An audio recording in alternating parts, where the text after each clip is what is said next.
Bitcoin dominance is accelerating in the broader crypto industry, with many predicting the speculative gambling frenzy of non-Bitcoin crypto is finally dying.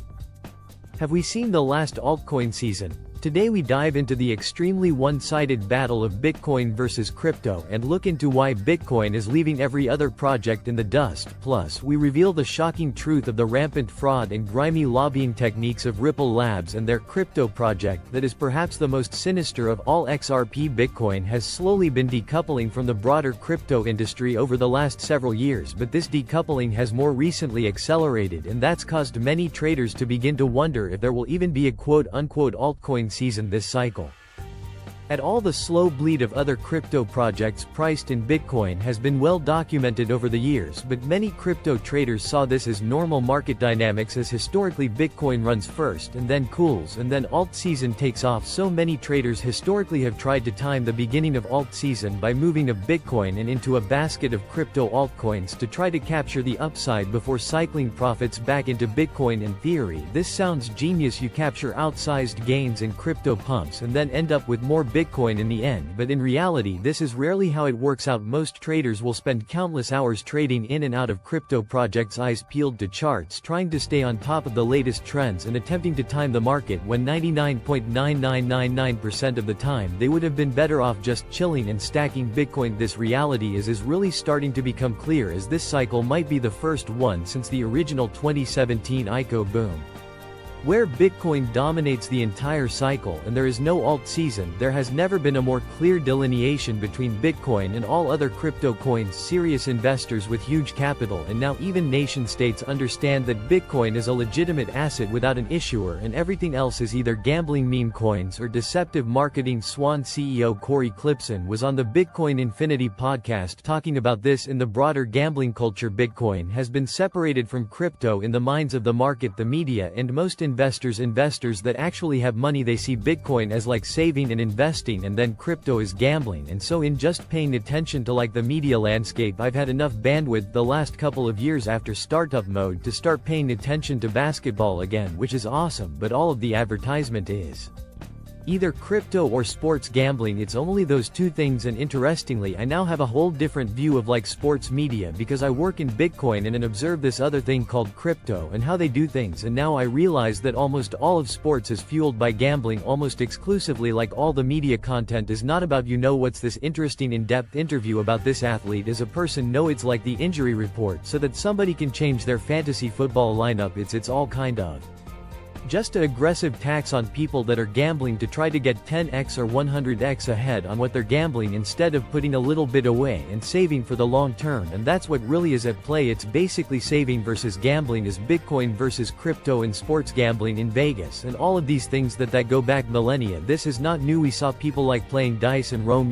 Well, I wasn't there, but I know they were playing little gambling games and stuff. And it's just the education of the lower and middle classes that you have a way now to get ahead by just saving a little bit whatever you can and putting that into Bitcoin. I just hope more and more people realize that there is a way to save now that doesn't require being a hedge fund manager, and that doesn't require permission to access. That's the main thing. Anybody can do it. That's never existed before. So the vast majority of the hundreds of thousands of crypto coins out there are unapologetically gambling memes, and not unlike sports gambling, they're a symptom of people being desperate and left behind by our broken monetary system. But there are other crypto projects that are a lot more sinister. Take XRP for example. XRP is currently the third largest crypto project by market cap, next to Ethereum. Started in 2012 by Ripple Labs with a 100 billion token pre-mine, where a staggering 50% of all XRP tokens were initially printed and held by Ripple. As the crypto market began to heat up in 2017, Ripple started to aggressively promote XRP as a solution to cross-border payments, using funds acquired by dumping billions of XRP tokens on early retail investors. Since then, Ripple and founders Brad Garlinghouse and Chris Larson have been sued by the SEC for selling unregistered securities. They've cozied up to banks in an attempt to be the underpinning network for central bank digital currencies, which focused on increasing government control over our money. CBDCs, if you don't already know, are the exact antithesis of Bitcoin. They take the government-controlled money we already have today and add even tighter restrictions and power through programmability and censorship.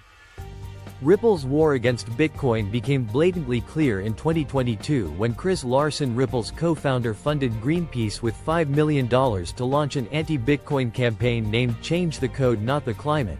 The blatant misleading campaign was an utter failure and just shined more light on the nuanced and positive reality of Bitcoin's impact on energy markets and the climate. Fast forward to 2025 and Ripple's latest scandal involves aggressive lobbying to undermine the proposed strategic Bitcoin reserve in the US. Prior to the Trump victory, Ripple, again through co-founder Chris Larsen, spent millions to attempt to influence politicians to push for CBDCs that could benefit their own technology stack. Now that the Trump administration has taken office and announced a crypto stockpile as well as an all-out banning of the creation of CBDCs in the US, Ripple has pivoted to lobbying to have XRP added into the national crypto stockpile. Strike CEO Jack Mers was on Natalie Brell's podcast yesterday talking about the danger this poses to all Americans. This is private lobbying acting as innovation, acting as a public good and service. But what is it? Ripple printed a 100 billion XRP tokens, gave it to themselves, and the distribution to the people is by them selling it. People say Michael Saylor's lobbying for Bitcoin. Why can't Ripple lobby for Ripple? Michael Saylor has bought $30 billion worth of Bitcoin. He thinks Bitcoin's a good idea for him and he wants America to think the same. Ripple has never bought Ripple. They've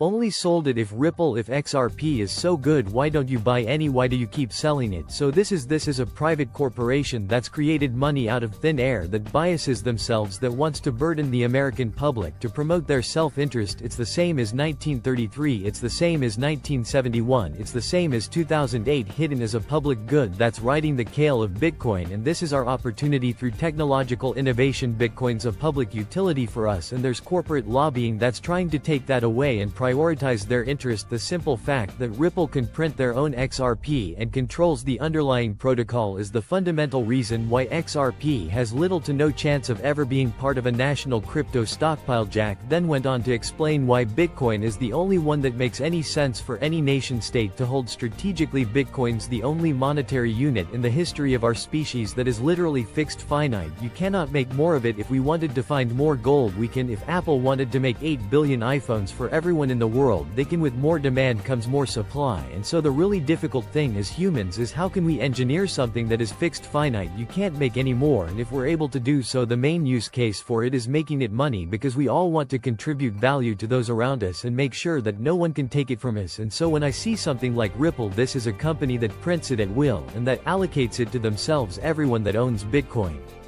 has had to contribute time and energy to get it, whether it's just through mining literally or whether it's through doing real work in the real world and providing real value to people. Like Michael Saylor, in my opinion, has done some form of synthetic mining. That guy's contributed his whole life to building MicroStrategy, becoming an expert in his craft, understanding financial engineering. He's put in how many hours do you think to be the man he is today? And so the Bitcoin he's earned has been a lot of time and energy. Now it's not Bitcoin mining time and energy, but it's still time and energy that the world can consume and value from him. Now let's take Ripple for example. When they printed a 100 billion XRP and gave it to themselves, how much time and energy and value did they give to you and I? Zero. Bitcoin is the only cryptocurrency that gets to the core of the issue and fixes our money from the foundation. Everything else is a symptom of our broken money, and as Bitcoin's increasing dominance makes clear, the age of crypto scams is inevitably coming to an end. So if you hold some XRP or Ethereum or any other basket of cryptos and are expecting the next big alt season to begin, you might just be left on the sidelines as Bitcoin fully decouples and leaves everything else in the dust. So join the revolution and help change the system.